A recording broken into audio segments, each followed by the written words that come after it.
So when brainstorming how to celebrate International Women's Day, we had a lot of ideas about who we wanted to bring to the office, whether it was an entrepreneur or someone who was successful in corporate. But what was really important to us was to bring someone who was a shining example of a successful Arab woman and someone from the region who had spent their time and spent their energy building something really, really cool.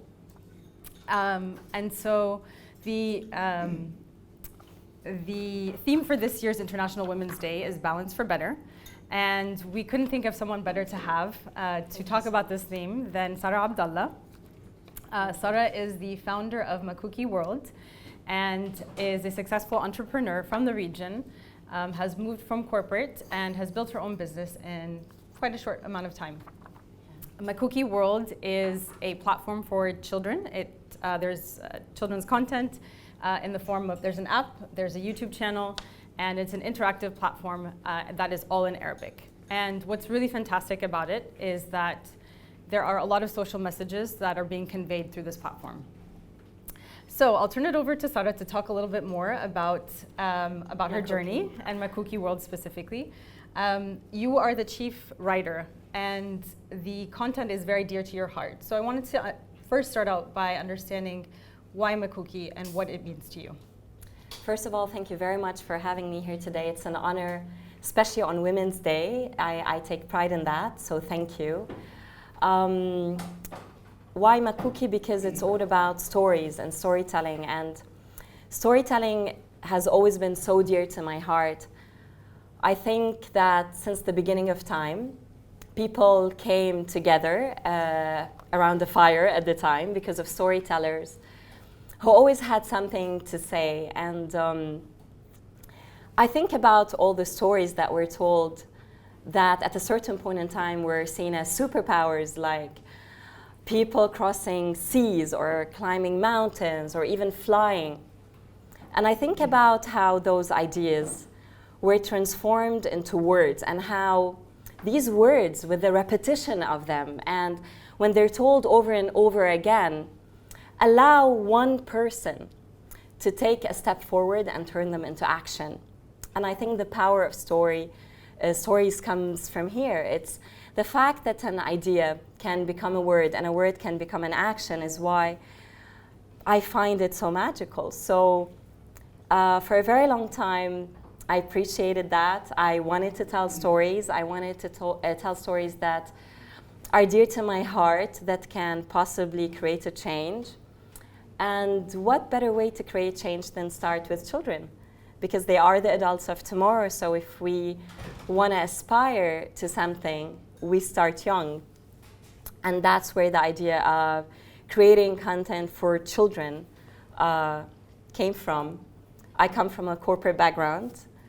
I started back in 2001. I was at Leo Burnett, advertising. And I worked there for a very long time, until in 2014, I took the step to quit. And being in the corporate world teaches you a lot. It teaches you that there's a structure. Everybody can do their job very well. They learn how to do a specific thing really, really well. And I was a producer. I produced TV commercials and radio commercials, post-production, animation. And I knew a little bit about everything, but a lot about production. And being here today actually reminds me of things I miss, which is really funny because we're talking about corporate versus startup. Seeing a room filled with people who have a laugh and a wonderful culture, and I'm sure all of you connect all the time and have great exchange. And this is a part that the corporate world offers you, which is amazing. But at the same time, as beautiful as the ship was and as safe, and it provided well, it had a captain which was leading it. And I didn't decide where we were going, and at a certain point in time, I wanted to go somewhere else. So I wanted to be captain of my own boat at the time. So I decided to quit. And I don't think you quit in a day. I think the idea to leave where you are, where you're kind of happy and you love your job, and start something on your own, comes in different stages. It's an idea that starts, and I believe that ideas grow and grow bigger, and they just take over at a certain point in time where they become your companion. You wake up with this idea, you sleep with that idea, and everything you do is reflective of that idea, and that was Makooky. Makooky actually is the name of the company, of the startup, but it's the name of the main character at Makooky, who is an alien who comes from outer space, comes to Earth, and because of his curiosity decides to travel and comes here and sees the world for the first time with the eyes of a child. And this character was starting to build in my head, and because of my experience in production, I could see how he looks like, I could see where he can live, I could see what he will be doing, and we befriended each other for a year before I decided to leave what I was doing and just start a journey and begin my startup. So going from that sort of concept phase to where it is right now, what was the process like, and what were the, particularly this is a children's platform, what were the themes that you really wanted to include and make sure that were very prevalent in the stories that you're telling? The idea was to have children's content in Arabic that is providing stories, songs, activities for the region. But it was not a business in a sense at the beginning. So it was the character, and then it was the type of content that I wanted to create that made it to a digital platform that then transformed into a business. And that was very important. It was a very important process for me. The Makooky is an application. It has story songs for children up to age 8. They're provided in Arabic. It's interactive, it's animated, it's fun. But that's not what it is. It's not a place, a library where we have content that meets 2 criteria children in Arabic goes into. That's not how we think. It's a world on its own that is supported by pillars. And those pillars were one of the first things we thought about. Those pillars are reflective of the values that Makooky stands for. And these values are imagination, knowledge, and responsibility. Because we are talking to children, and childhood is one of the most crucial phases in a human being's life. And as a content creator, we have the responsibility to make sure that our messages carry this responsibility with a lot of care. So the pillars were there, then the characters were born because of those values. So we have Makooky, our main character, and his friends, Mawhoob, Ma'louma, Mas'oola, each one delivering one of those messages in the stories or the songs that we're producing. And you know, these values are very broad, so imagination can mean anything and knowledge can mean anything, but what we had to do is decide and define the themes that will live under those values. So for us, imagination was anything that everything, with no limitation of time or space, children can go wild, regardless of the many restrictions that we do face in the Middle East. And while talking to our children, this is not real, this is not true, that is not right. We don't care, let them imagine.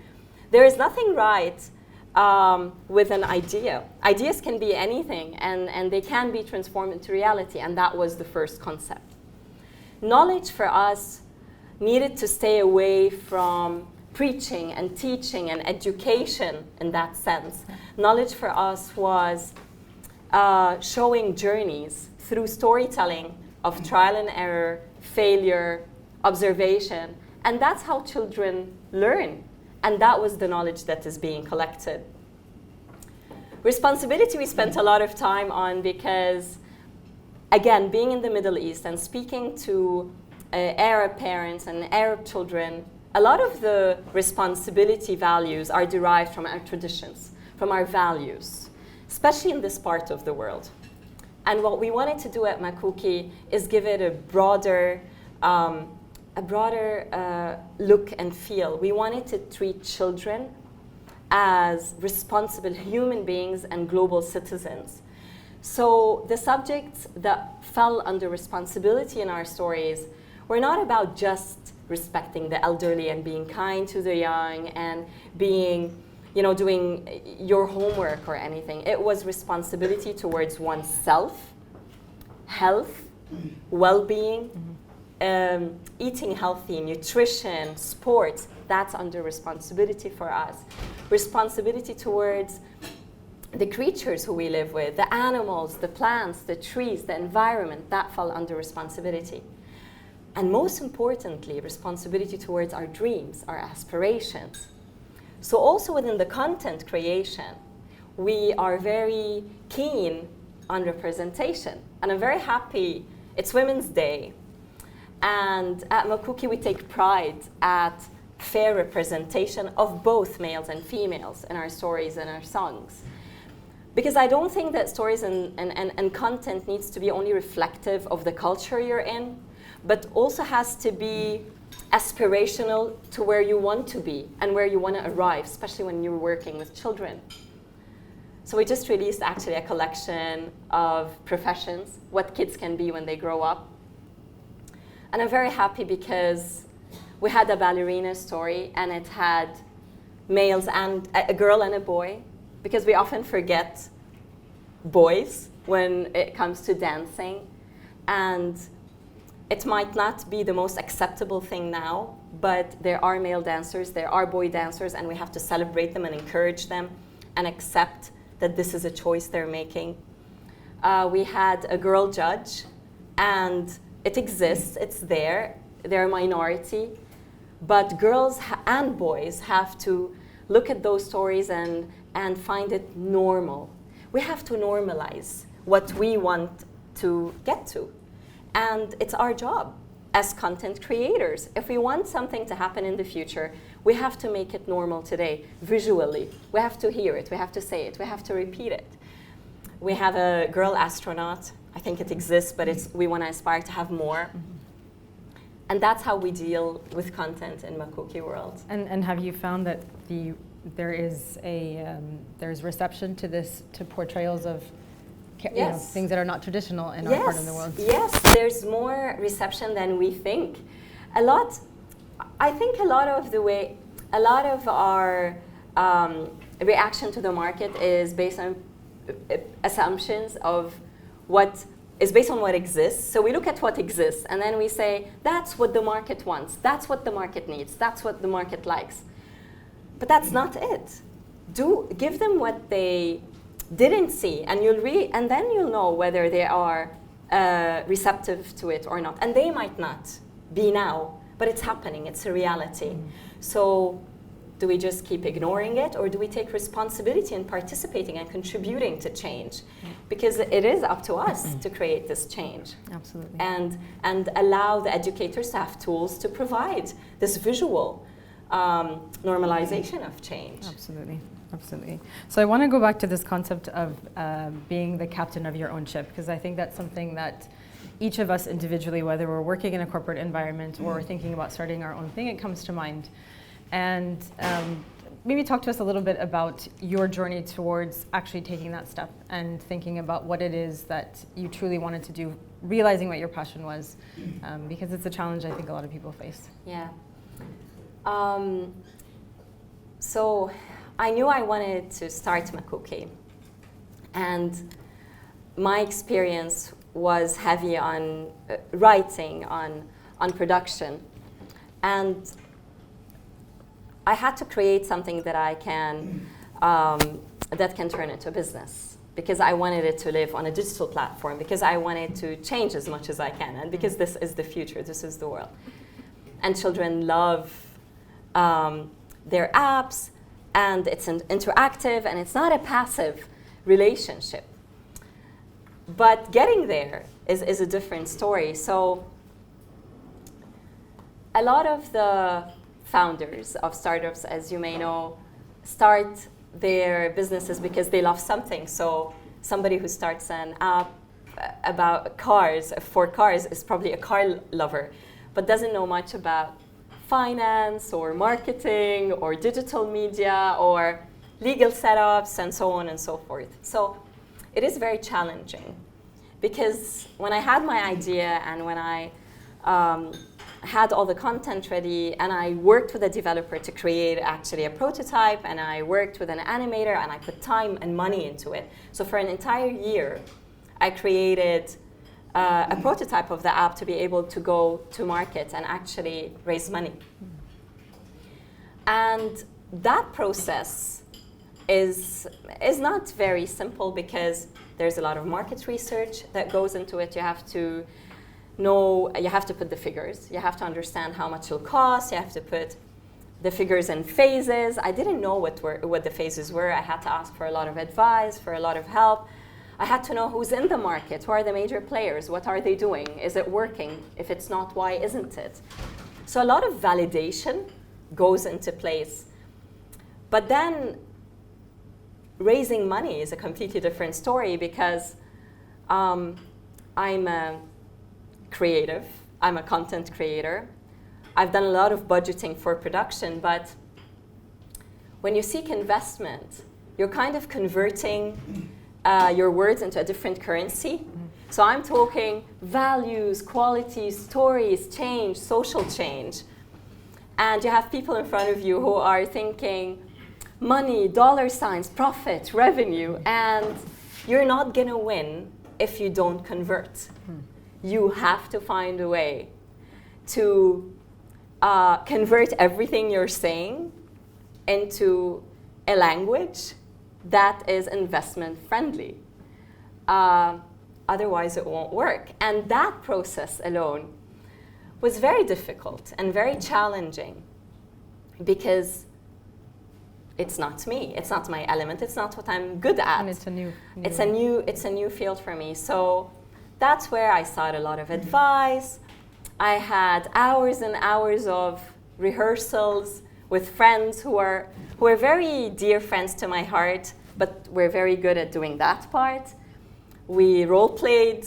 I got upset because I told them to be honest, and they were, and I became defensive. So I went through rounds and rounds and rounds of presenting, getting rejection, presenting, getting challenged at a point that I had no idea about. And it was hard work, because everybody wants the founder to go and pitch. And I can pitch my idea, but the business model, it's new to me. And it's still work in progress. So if years later, it will always be work in progress, because you're always more comfortable in your element. I can talk about Makooky, the product, for hours, and then I have to talk about the, I have to go and speak about figures and numbers and conversion, and it takes more time. But that's normal, and I think it's a challenge that is shared by many founders. And I think that we are always reluctant to talk about it, because you always don't want to seem like you don't know it all. But the truth is, you don't know it all. Nobody knows it all. It's just impossible. And I think there's a tendency for females to be a little bit more reluctant to take the step to ask to ask for advice or to seek help for challenges that they're facing. Has that been your experience? Yes. If I would give one advice to myself 3 years ago, I would say seek more advice without worrying about judgment. So today, I'm not worried about judgment, because I just simply don't care if I'm being judged or not. What I care about is the result of that conversation, because exchange is very important. But when I first started, I was always thinking, okay, the product is not there, it's not perfect. I know I want to talk with X or Y because they're very smart, but if I ask them questions, will they just assume that this question means I don't know anything? Will they say, come on, this was basic. If she doesn't know how to do this, how is she running a business? If she doesn't know this small finance, if she has to ask this finance question, how's she running a business? If she asks this tech question, how's she running a business? And you're always worried because there are two things you're doing. You want to seek advice, but you also want to prove your worth. And these can become very conflicting at times.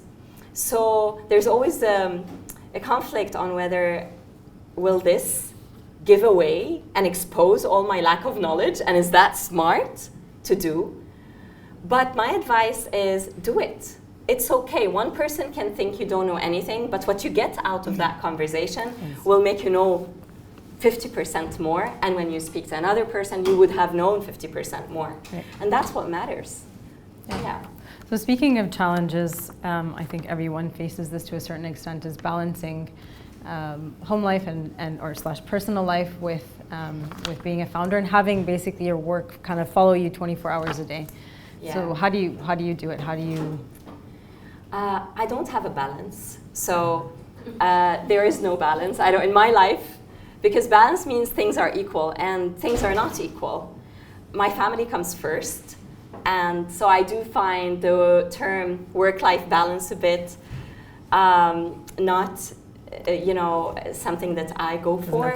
Yeah. I would say, how do I manage it all? I would talk about time management, if that makes more sense. So I'm a mother of two. I became a mother of two as I was starting Makooky and building it. And, I have two beautiful daughters, Clara and Ella, 4 years and 2-year-olds. And Makooky is 3 years old. So you can imagine all the everything that goes into it. At the beginning, it was not easy because you are overwhelmed. I mean, a family doesn't come with a manual. Nobody tells you what to do. And more people come into your life, and you're still stuck with a 24-hour time frame. So they don't come with more hours, they don't come with nothing. Just more responsibility. Just more responsibilities. And so it was very challenging at the beginning, and it did throw things off balance at the beginning. And then I realized, okay, the only way to do it is to set the variables and the constants in my life. So there are constants that will never disappear, which is my relationship with my children, my well-being, and my deliverables at work. And there are variables that I can work with. And these variables are, how do I optimize my time? How do I become more efficient? How do I meet my deliverables at different hours, different phases? And I realized that you can't do everything. You can't. It's impossible. So you have to delegate and accept that there are people in your life that will give you help, and you can't take credit for it. So I have help at home who are taking care of my children when I'm working, and I'm not going to take credit for that. And I have people who at work, I have a wonderful team who have ownership because I delegated to them, and they do a lot of the work. And I have a partner. I'm very lucky, we are two parents who are taking care of our children, and all of this comes together, and then you compromise. So instead of canceling gym, I do 30 minutes instead of an hour. Instead of seeing a friend, I do a power breakfast instead of a drink. Instead of watching movies, I watch series now because they're much shorter. So at night, I have 30 minutes. And you cut everything short because it is a pizza that's being sliced and given to many more people. You had it for your own, and then everyone wants a piece. And you just have to have thinner slices. But I don't know if anyone has it right. I mean, it is a compromise on many levels. Yeah. So speaking of these various avenues where you spend your time, are there any particular ones that give you inspiration or motivation? Yeah, my kids are my biggest inspiration. I'm very lucky. So of course it takes a lot of time to raise children, but because they're still within the age, which is also Makooky's target audience, it's amazing. They were very helpful. It's very helpful for many reasons. First, I can enter play areas and observe without being weird. Market research. Because I have my children with me. Can you imagine an adult just being there alone? I call all their friends for play dates and pass on the iPad and watch their behavior. I have free access to mom groups and parent groups and fathers. And it's amazing. I mean, they come with their own perks. I shoot most of our promotions with my children free of charge, and I can post on social media without consent forms. A lot. It's amazing. It's amazing, really, and it helps. But they also have ideas of their own. My 4-year-old thinks she works for Makooky, because we do a lot of office hours she does, together. right? Technically she does. Technically she does. She comes to the office a lot. I ask her to draw. I ask her opinion, and then I give her money because she skipped a play date. So she actually thinks she's getting paid. And it's working. And we have a lot of content coming because of that. Give her a stock option. I should, but I've worked so hard for that. So I'm always in conflict, you know. But yeah, thank you for giving her ideas. It's good to have kids when you're in this business. It's good. Yeah, it's good to have kids when you're in this business. That's all I can say. So they are a very big help and inspiration. So I have one actually final question before I open it up to the audience. But there was actually a recent study that showed that less than 20% of business owners within the MENA region are held by women. And having started your own company here, is there any advice or inspiration you would give to those who are aspiring to do so? Yes. First, I think that 20% is probably is not reflective of how many people, how many women tried to be entrepreneurs and succeeded. I think it's how many people actually branched out and were brave enough to leave the corporate world and be entrepreneurs. And I think that this percentage is low because of many factors, and I really hope that this will change soon and everybody will contribute to this change. I think that there are a lot of initiatives supporting female entrepreneurs, female-led startups, and that's great, but that's not where the problem is. The problem is to be able to be an entrepreneur, you have to have leadership skills, you have to take the decision to be on your own. And to be able to do that, you should be confident enough to do it. And you should also know that once you do that, you are supported. And unfortunately, we still live in a society where there is, you know, this type of upbringing of girls where they're like, don't do this, you're a girl. Is she being too, you know, messy, while boys fall and bump themselves and climb trees, and it's the norm. It's like, it's normal, he's a boy. And then girls try to do the same thing, and you're like, but are you sure, you know, she's too boyish, she's too tomboyish. I heard people saying maybe she's hanging out with a lot of boys, you know, she's losing her femininity. And all this girl was doing was being curious, falling, having more bumps and hits and bruises. And that's normal, that's childhood. It's not about girls and boys. And then you have a lot of examples from the corporate world where there's still a pay gap.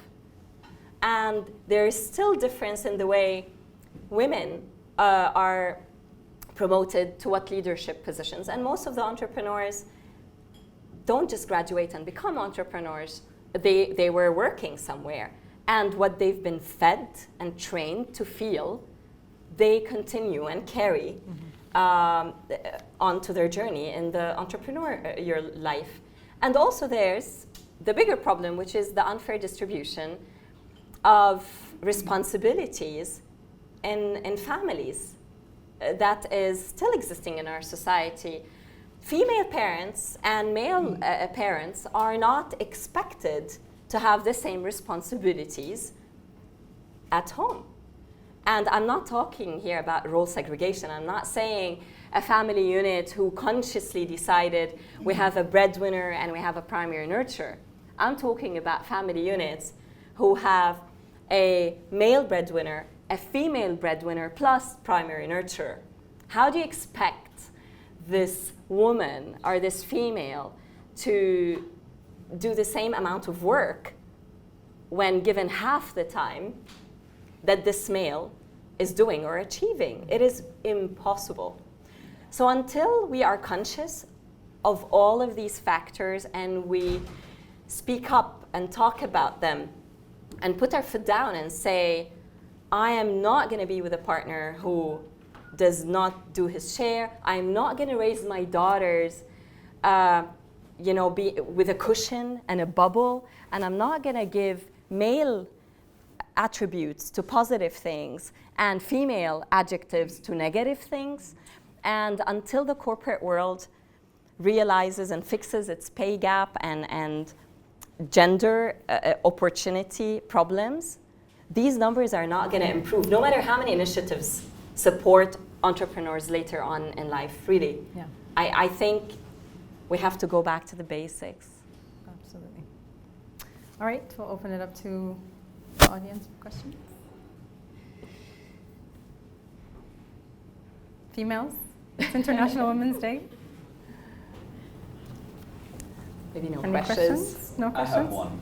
How can man specifically help in what you're describing?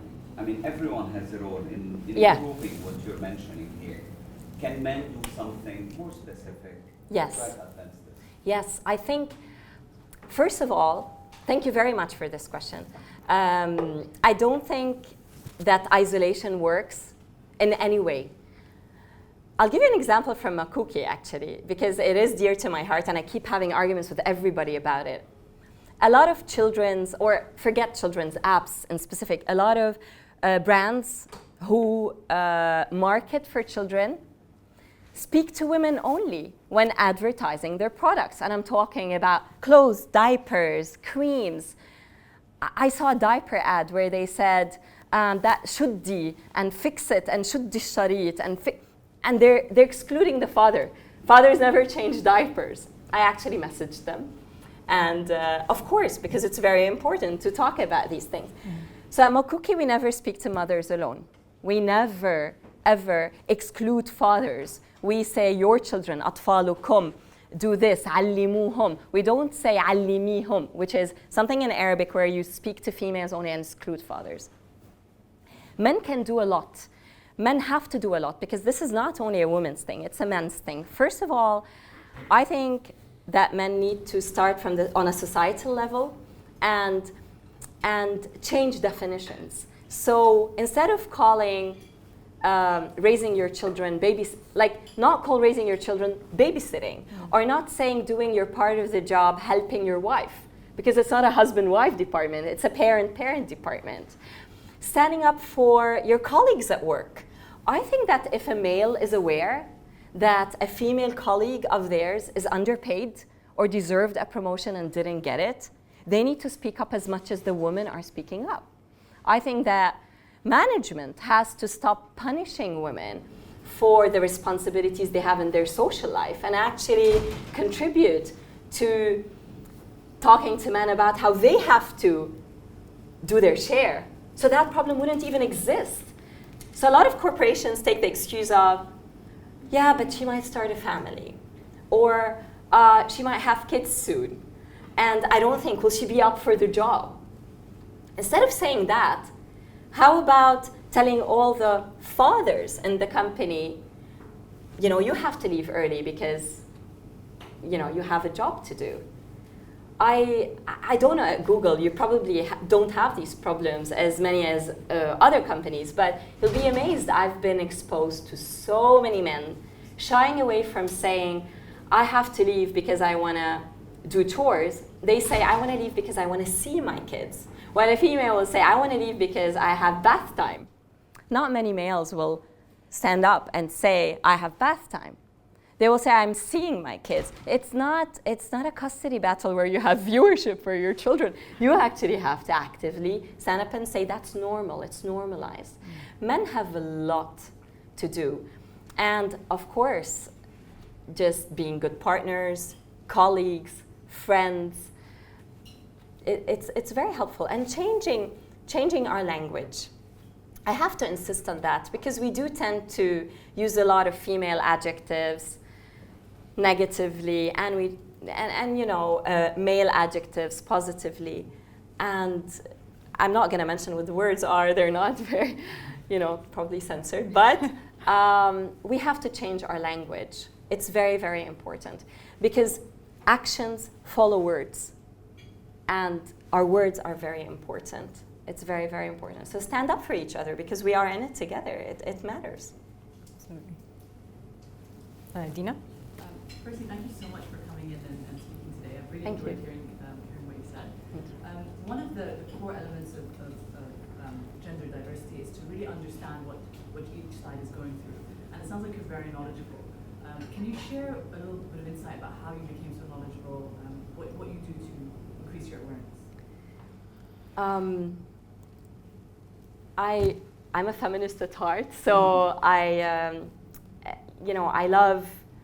don't think there are any limitations to what people can do. People are people, but I also have a lot of men in my life, and I befriended both for a very, very long time. And just sharing stories, connecting, talking to each other, seeing the side of men. So I had a conversation with a guy friend, and I was telling him, can you believe, this girl didn't get a promotion because it was known that she will start a family. And the company was reluctant to give her a promotion because in their head they assumed she's going to leave. Eventually she's going to leave. Why should we invest in her? Why should we give her a promotion and a raise? And it was very nice to hear his side of the story where he was telling me about the same problem his wife was facing. And so when he was talking about his wife, he said it with so much anger and frustration, and it's not fair, and there's injustice.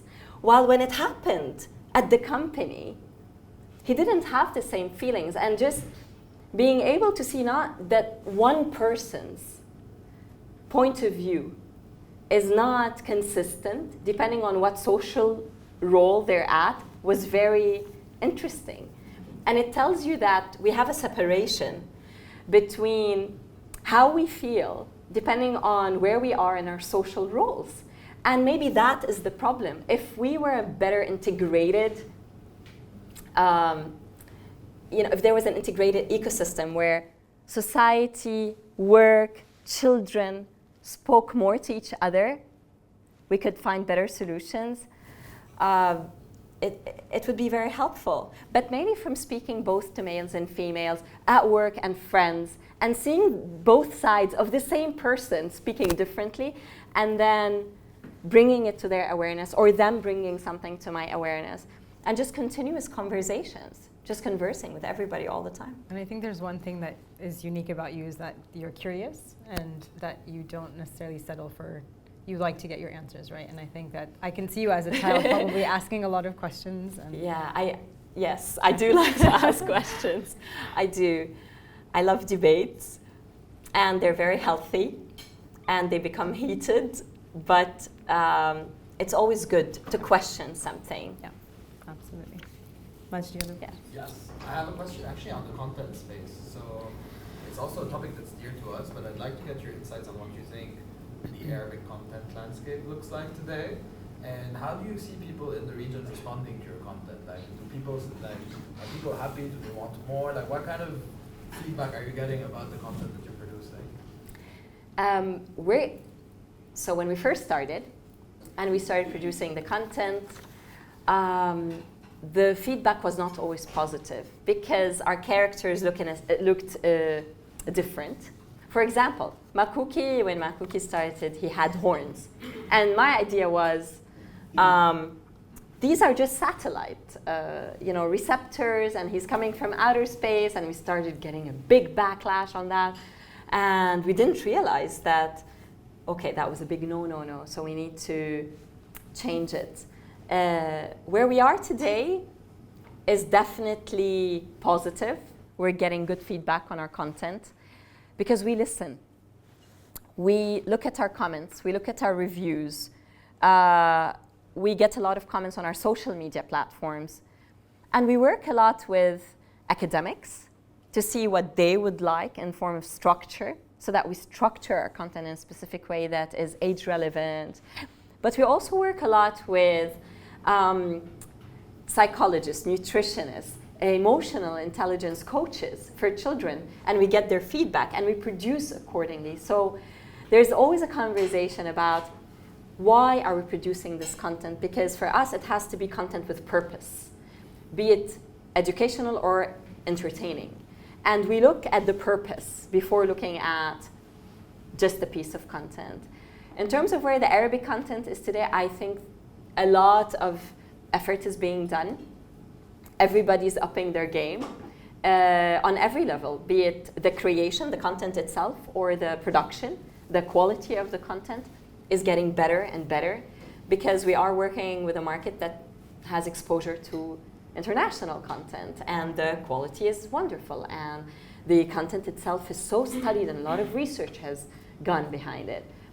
Our characters are loved, and there are pieces that get much more views than others, much more likability than others, and we're realizing more and more it's everything that has more humor, entertainment value, mistakes. Children love to watch other children do mistakes and fall and bump their heads, and they love lightness and silliness, and then they kind of found their way, and I think they relate to it. They don't want to see heroes and people and like children who never do mistakes, who act so right, and which often tends to be the messaging here, all the preaching. So we're also adapting to that, and we're making sure that we have more of that happening in our content. Yeah. So you've been thinking about the character for a while before you left your job. At what point did you feel ready to quit and to pursue it full time? Like, how much had you actually gotten done before you did that? Not much. I thought that I will not get much done before I quit. So, which is also, there are two ways to doing it. You either start working on your business before you quit, and once you see something materializing, you quit your job. Or you just say, okay, the only way to move forward with this is if I disconnect, detach, break up, and start my new life. And it's a character, and that's my character. I can't overlap. I don't like overlapping because I think it's, the separation happened here. And the minute I was attached to Makooky so much, I don't think I will be doing my job very well. So walking into the office became just another day at the office, and it's not fair, and you are kind of disconnected. So I just left and then started focusing really on Makooky, but the idea was there. But not much of it was materialized while I was at my old job. Plus, it was very demanding, and the hours were very long, and the meetings were endless because that's what corporates love to do, you know? So it was not easy. So I disconnected and then started Makooky. Yes. Maybe a bit about your startup journey. So I'm sure you started with a romantic idea of what you really wanted to do, right? So Yes. there's this big idea that you're really passionate about, but then, like you said, when you sit across people who are investing in your business or your customers, you usually tend to move away and let the market guide you. Did you have to make such a move, and if yes, how did that make you feel? Yes, and I had to do that type of not compromise, shift. I still have to do it, and I think I will continue to do it, because there's the part of you that is romantic, and you know, I have still a lot of ideas that probably won't see the light for a while until, you know, I convert them into valid business ideas and revenue streams. But yes, you do tend to do that, and it's not easy. It's frustrating. It's very, very frustrating to the creative in me, and there's always a conflict. But then I also understand that if I don't make the business side of it work, I will never have this creative outlet. So I have to make it work, and I have to do the compromises. Now, the only difference is I pick my battles. So there are things that I will not do, no matter what happens, because there is no point in then, you know, going on if you lose your brand identity. That I won't compromise on. But there are things that you give, you know, your character a makeover, you give a touch here and there. We introduced dialects, for example, so now the characters speak Saudi, Emirati, Egyptian, Lebanese, and you do that, right? But it cannot just be a dream, because if I just wanted to produce what I love to produce, then I should have just produced it myself and continued as an artist, probably had a blog or had you know, a social media platform where I upload things. But the minute it becomes a business, it has to make business sense. It has to. And I don't fight that anymore, because there's no point fighting it and still wanting people's money. You just can't. You can't have it both ways. So it is frustrating, but I do have two hats on, and I exchange them. And it's funny because I do tend to do the writing at night and the business work during the day. So I have a time split between both. I can't do both. So at night, I'm like horrible at business, and during the day, I'll meet my, you know, my target. That's the kind of thing. It is frustrating, though. It's very frustrating. So I personally really enjoyed listening to your story and gained a lot of valuable insights, which I'm sure everyone shares. So thank you so much. It was a pleasure to have you, and yeah. Thank you for having me. Thank you so much.